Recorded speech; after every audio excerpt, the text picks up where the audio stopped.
Hello and good evening and welcome to your Tuesday night installment of SVTV UK live from London. I am Apostate Alex and welcome back to my channel. I have some interesting and exciting news for you all today. The plot has indeed thickened. Those of you who haven't seen, I've been working recently a lot on trying to understand and bring to the world's attention Scientology's activities here in the United Kingdom, Europe, and the Commonwealth through my blog, ScientologyBusiness.com. Scientologybusiness.com is a place where you can go to find out, for example, anything to do with Scientology's UK operations financially. I have a decade of their financial accounts reports that are available to view as PDFs. You can download them and you can look through them and scrutinize them all you like. They are publicly available documents that were made available by Companies House and the Charities Commission in Australia, and they are now available on Scientology Business. That's an example of the sort of resource I'm trying to pull together here. And last week, it was revealed by a Freedom of Information Act request that I submitted to the Charities Commission that Scientology are unable to appeal its charity tax-exempt rejection in 1999. There's a whole other video that I did on that recently, so I'm not going to harp on about it now. If you want to go and watch that and find out more, you can go and view the interview Mike Rinder did with Leah Remini on CNN, which is still blowing my mind that happened. Or you can watch my video. I went live yesterday to talk about it. But today, the plot has thickened even further. Now, I actually contacted Scientology's bank, Natwest, fairly recently to request a comment. Now, to give you a bit of background, there's been a thing called the debanking scandal going on in the UK recently. The banks are under fire because a politician had his bank account closed because he was deemed too much of a reputational risk to have as a customer. He was potentially bad for their PR image. And so his account was closed and it was a big scandal. And there was a government inquiry that's currently ongoing into banks' rights to close business accounts and personal bank accounts. Quite rightly, a bank has the ability to decide who it does and doesn't want to have as a customer, but there is also the question of everybody should have the right to have a bank account. So it's all currently up for debate. Prime Minister Rishi Sunak has actually said that he's going to look into changing the regulations on who can and cannot close a bank account and why. NatWest is the bank that this politician Nigel Farage was using. He was a customer of Coutts, which is a private bank for wealthy individuals, which is owned by NatWest. In light of the scandal, the CEO of NatWest had to resign, and they are under an internal investigation as well as this change in regulation from the government. So all of that was happening. NatWest are under fire because they closed someone's account because they were deemed to be a reputational risk. However, NatWest have no problem with having the most controversial religion in the world, Scientology, as a customer of theirs. And I put this question to the head of media at NatWest, who got back to me with a response only earlier today, and I wanted to bring this hot off the press to you guys. So let me show the article with you. If you want to read this for yourself, you can do so. There's a link in the description, scientologybusiness.com. UK bank responds to criticism. Now, I'd like it noted before we go any further that in 2021, NatWest, the bank that Scientology use in the UK, were fined £264 million, that's $330 million, for failing to prevent money laundering.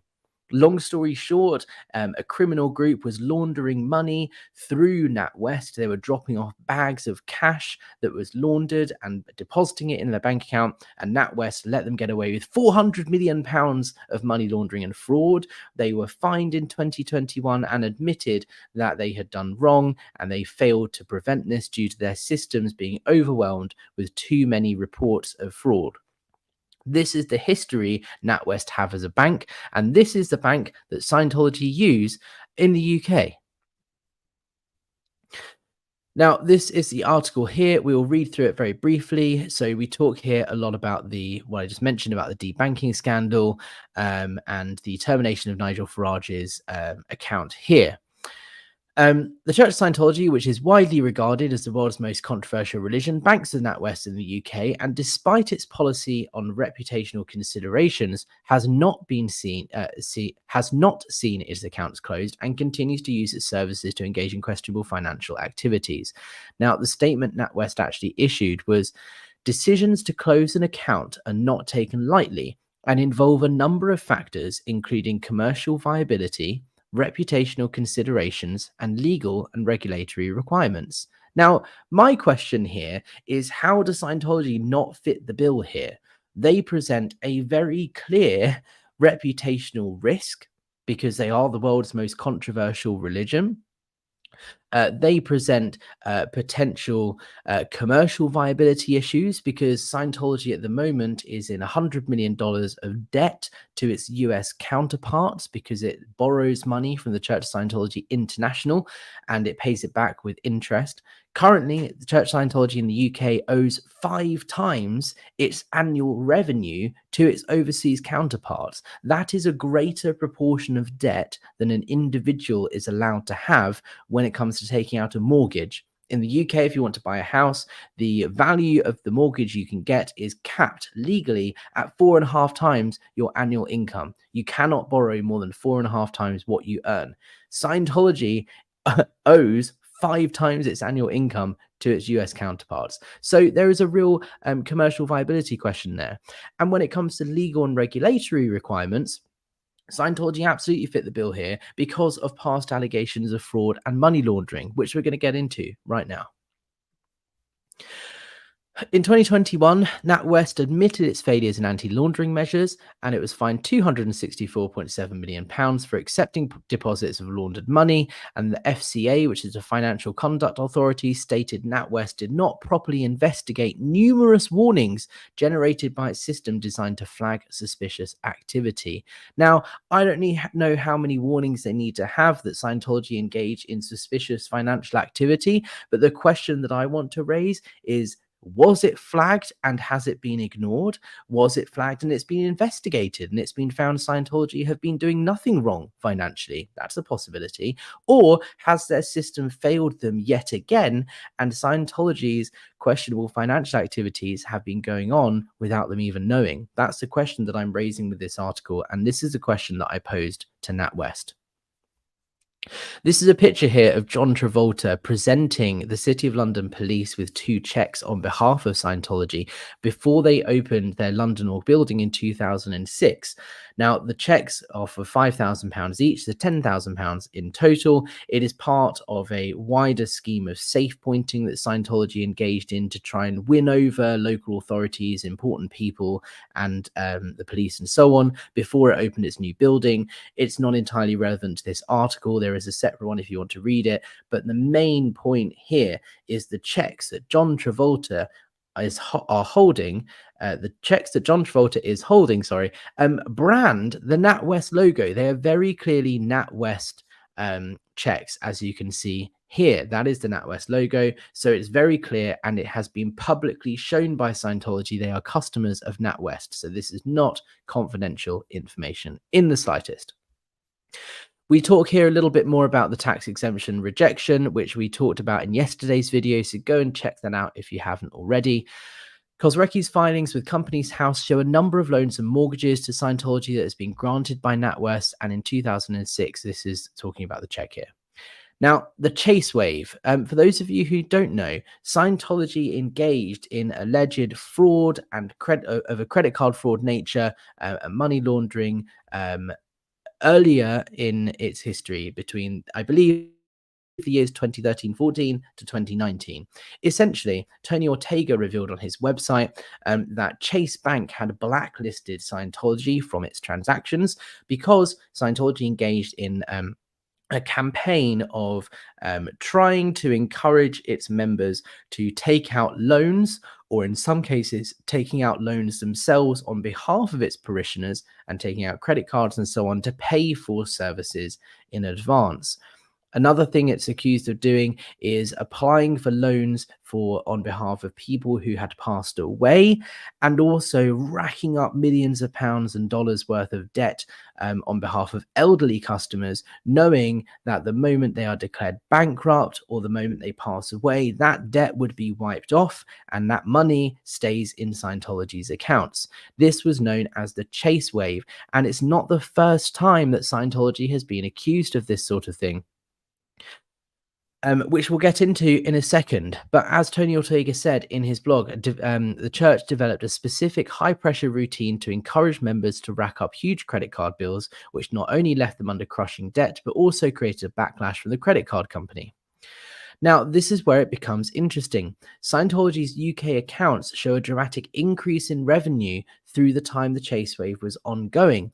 Income doubled between the years 2014 and 2018 for the Church of Scientology in the UK, and this is where it becomes more worrying. This graph here is what is known as donations on account. Now, as a Scientologist, you pay for your services, you pay for your auditing and packages called intensives, and you can pay for services and books and materials and so on in advance before you get them. And you're offered discounts if you do so. It is encouraged that you make larger payments so that you get a discount, you can benefit from them for years to come.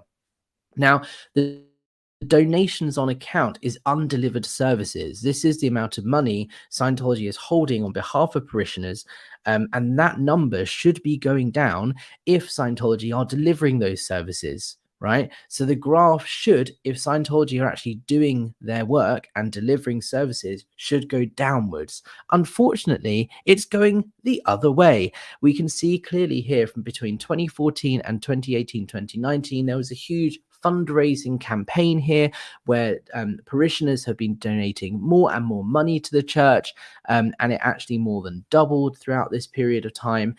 And the amount of money that's on account in undelivered services has remained about the same. You can see it's leveled off there from 2018, which is about when the Chase Wave was discovered and the Chase Wave was stopped. So I don't have any physical evidence that the Chase Wave was going on here in the UK, but I think this in itself is all the evidence you need, because Scientology was raising money, it was asking for donations for services. It knew that it couldn't deliver. It didn't have the staff, it didn't have the ability to deliver these services.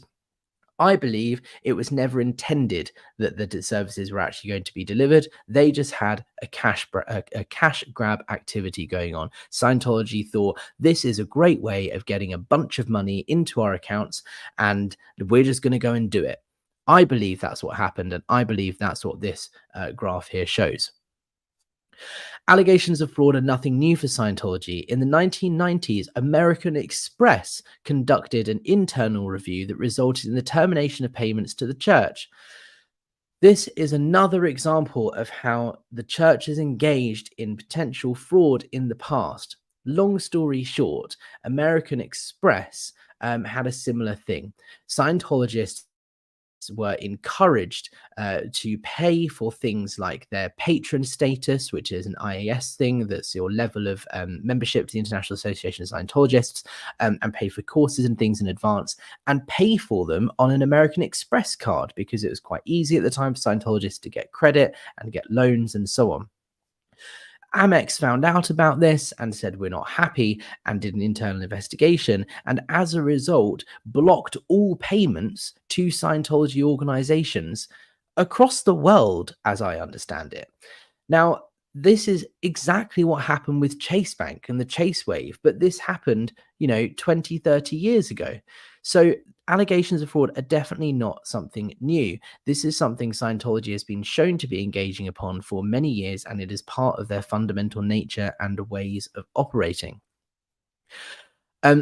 So Scientology clearly presents a reputational risk to its banking providers, and evidence exists of potentially fraudulent activities both here in the UK and abroad. So in light of these considerations, what did I do? I reached out to Natwest, the bank Scientology uses here. That, let's not forget, guys, was fined in 2021 for allowing money laundering. I asked them, what's going on here? What checks and balances and duties are in place to prevent fraud and money laundering from organizations like the Church of Scientology. This is their response, which I must say is quite underwhelming. Natwest provides banking services to a wide range of customers from across our communities. Both freedom of expression and access to banking are fundamental to our society. It is not our policy to close accounts on the basis of legally held religious or personal views. We cannot discuss specifics about customer accounts without their consent for confidentiality reasons, which is completely understandable. And on background, all customers undergo due diligence as part of the onboarding process, and customer transactional activity is subject to ongoing monitoring. If the bank suspects a customer is engaging in illegal financial activity, the bank will immediately take action to protect its customers and the public. So, my question here is simple. Despite the bank's reassurance that it monitors the transactional activity of its customers, it was fined in 2021 for doing exactly the opposite. It obviously has an issue with its internal systems. So, my question is, has an internal investigation taken place into Scientology's financial activities in the UK?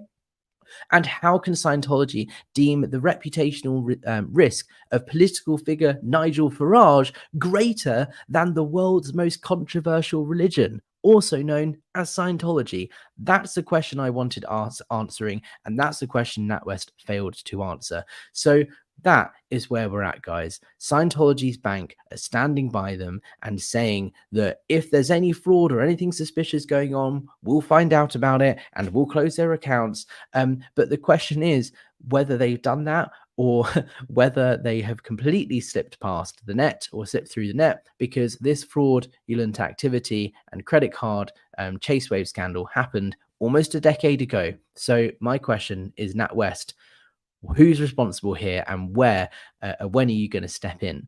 Because Scientology is engaging in some questionable financial activities, moving hundreds of millions of dollars from the UK through Australia to the United States. There are only 1,800 Scientologists in the United Kingdom, according to the most recent census. That means I have 4 subscribers for every single Scientologist in the United Kingdom. There are more of you guys than there are Scientologists in the UK.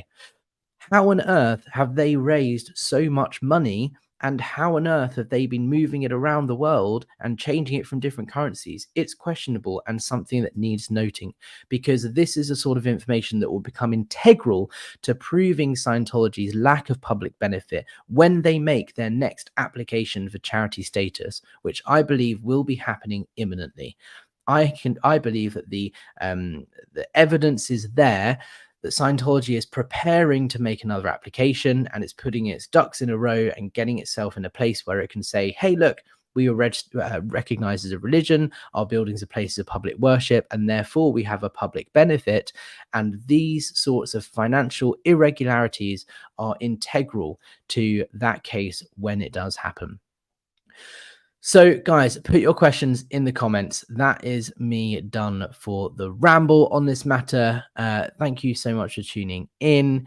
Let's look at this. Cara, a lot of the checks and balances rely on bank employees realizing the specifics of how they operate, though. Exactly. And this is what I want to do, is raise awareness and help NatWest understand this is the way Scientology operate, and this is the way Scientology has always operated. Let's not forget, guys, that in the 1960s, I believe it was, L. Ron Hubbard was found guilty of fraud in France. He was sent to prison, or he was given a prison sentence, and he was fined 35,000 francs at the time in absentia because he did not show up to the court case. And that is why he fled Europe to go back to the USA in the late 60s and never returned, because he was terrified he was going to be extradited back to France and have to serve prison time. Scientology have been found guilty of fraud in France. Scientology have engaged in potentially fraudulent activities in the US and here in the UK. NatWest is their banking provider. NatWest need to do something about this. Poe on the go. Howdy, howdy. Hey, Poe, how's it going? Thank you so much for checking in. And Abby Divine here. That's their response with two laughing, crying emojis. So, AKA, we don't care. They have lots of money with us. That is the message that I got from this when I was speaking to, and this isn't just some low level media representative at NatWest. I spoke to the head of PR for the NatWest Group, which is a huge banking corporation here. Let's not forget they were fined £264 million just a couple of years ago. They are 34 or 38% owned by the UK government. It is a huge bank here in the UK. I was speaking to a really top guy, and his response here was, yeah, exactly that. We don't care. They've got lots of money, and, that's that. Fascinating. But the problem is, this paints NatWest in a bad light. If they'd have come back with a statement that said, yeah, look, we don't get involved in Scientology's political views or religious views or anything like that, we're not going to comment on it. However, we thank you and appreciate you for raising this with us, and we are going to look into it, and there is potential fraud going on here, so we're going to look into it. Thank you very much. That would have made NatWest come across in a better way than the statement that they actually issued. Jazzy J, Alex, the financial institution cannot speak about any of their clients. Sorry, that is just not done without a court order. They would have been liable had they said anything more than they did. Yes, and this is a good point. I wasn't expecting NatWest to come back and say, oh, yes, Scientology have got this amount of money in loans and in their bank account and so on. That information is publicly available and public knowledge thanks to their accounts filed with the Australian Charities and Non-Profits Commission, Companies House, and other legal authorities. We know how much money is in Scientology's bank account. We know how much money they spend on food, staff allowances, books, renovations. That is all public knowledge, and NatWest don't need to divulge that information. What I was asking is for NatWest to confirm whether they had put checks and balances in place to prevent Scientology from engaging in fraud, and asking the question, were you aware that this money laundering went on and this credit card was happening 10 years ago? And that's a question they didn't answer that they could have. Jenna from Cali, Alex is on the money. Enough is enough of this 501c3 nonprofit bullshit. The money being used to abuse people. They just buy their way out of terrible things. Look at Danny Masterson. Exactly. And this is the problem. In the United States, Scientology is indeed a tax exempt status, that tax exempt organization. That means if you are a US taxpayer, you are subsidizing this behavior. You are subsidizing them engaging in credit card potential fraud, and they have been doing that for years, as evidenced by the Chase Wave and the American Express thing that they had going on in the 90s, which you can read about on Tony Ortega's blog. Calvin, thank you so much for your super sticker. Appreciate it. That's very kind of you. Okay, there's one or two more questions, and then I'm going to wrap up here. Although I've just lost it in the chat here. Before we move on, if you guys want to support Goldie, by the way, you can buy Goldie a coffee now. She has actually set up a coffee account, and I'm going to put the link here.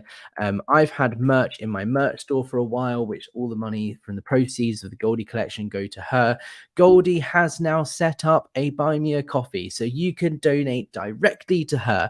Goldie's work is really valuable to all of us in the community, and we couldn't do it without her. So if from now on, if you want to support Goldie, go and buy her a coffee. There's a link in the chat that I just posted.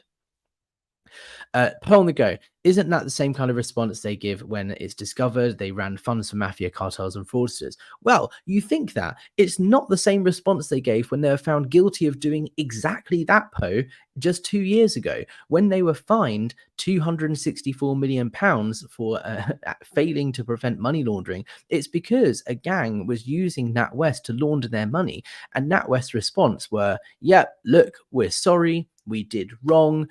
We didn't do enough to prevent this corruption, and the FCA, the Financial Conduct Authority, agreed with them and said more needs to be done and fined them a bunch of money. That's the response they gave. It's not the response they gave this time. But I guess that's just because there isn't enough public pressure on them. And that's what I want to do. If you guys are on social media, if you're on Twitter, I invite you to raise this question and start asking people about this, because I think the more people that speak about this, the better. Um, don't hassle Natwest. I'm not telling you guys to go and create some sort of scene or hassle, but I do want you guys to talk about it and raise the question so that it becomes more public knowledge. I just needed to say that. Xenuite, formerly Diane Velachillo. Question, Alex. You did not ramble, spoken very well and logical. You said you think they will request non-profit again in the UK. Is it a public request so you can know when, or is it private? That's a very good question, and a question that the Charity Commission have actually dodged every time I have asked them. I've been in regular communication with the Charities Commission for the last 6 months, asking them various questions about Scientology, their tax exempt status, and moves they have made to try and regain that tax exemption here in the UK. They have so far confirmed that they have not received any communication whatsoever with the Church of Scientology since it was rejected in 1999. However, they did not confirm whether they will make it public knowledge should Scientology apply again. Now, the rulings and determinations that the Charities Commission make are public knowledge. So if they were to accept or reject Scientology again, that would be a statement they would release and we would know about it. However, I don't currently believe the Charity Commission are obligated to issue a statement confirming when Scientology or anyone applies for status. When a company or an organization applies for charity status, they do so through the Charity Commission. There's a big what should we call it, not investigation, but they look into all of their financial records, they look into their charitable purposes, and they make a determination on whether the organization exists for the public benefit. That takes a minimum of 2 months, 46 working days. There's 5 working days in a week. So that's about 2 months, and it can take longer. The Charity Commission confirmed to me that if Scientology were to apply again, they would make a new application and that process would start over. And I believe that process would take a longer period of time because they'd have to take into consideration the earlier rejection in 1999. So I don't know is the answer to that question. In short, whether we will know when they apply, it's down to the PR team at the Charity Commission. However, until that happens, I am submitting regular requests and having regular communication with the Charity Commission so that as soon as they do make some sort of application, we will know about it. And hopefully we can capture it at the right time. But it's a delicate balance because I don't want to submit too many requests to the Charity Commission because that could be seen as hassling them, and they may then decide to stop answering the FOI requests. So I can't submit too many, but I'm just going to keep an eye on it and hope for the best. So guys, if you want to tackle this tax exempt issue, Goldie has put it beautifully here. There is a small fee, well-designed, eye-catching postcard website. If you go to protestscientology.com, this is for US residents only. You can pay the postage fee. I think it's just the postage fee, and a postcard will be printed and sent to your local representative on the House Ways and Means Committee, raising the question whether Scientology should continue to be tax exempt in the United States. So if you're wondering how you can help, those are 2 ways you can do so. Write to your local representative, talk about it on Twitter and social media. And thirdly, the best way of helping in this cause is to engage in SPTV.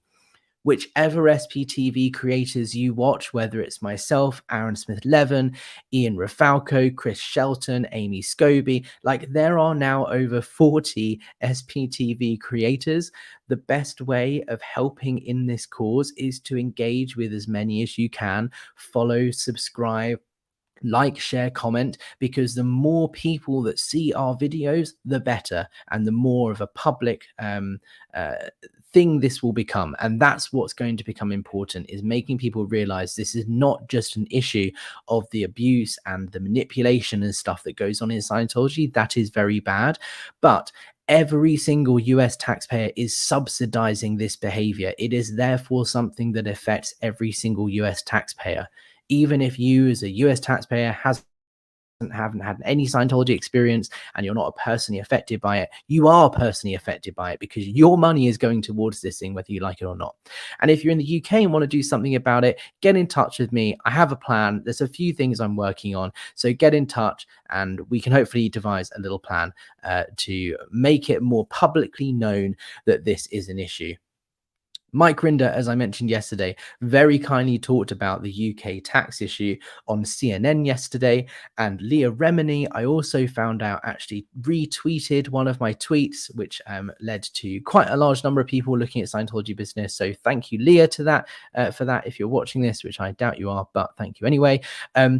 It's this support that we all need to give each other as SPTV creators that helps us grow and helps us get this message out. So that's what I'm going to keep doing. I'm going to keep supporting everyone and commenting and engaging in these chats, because that is how we can work together to be a united front to help raise awareness of this issue.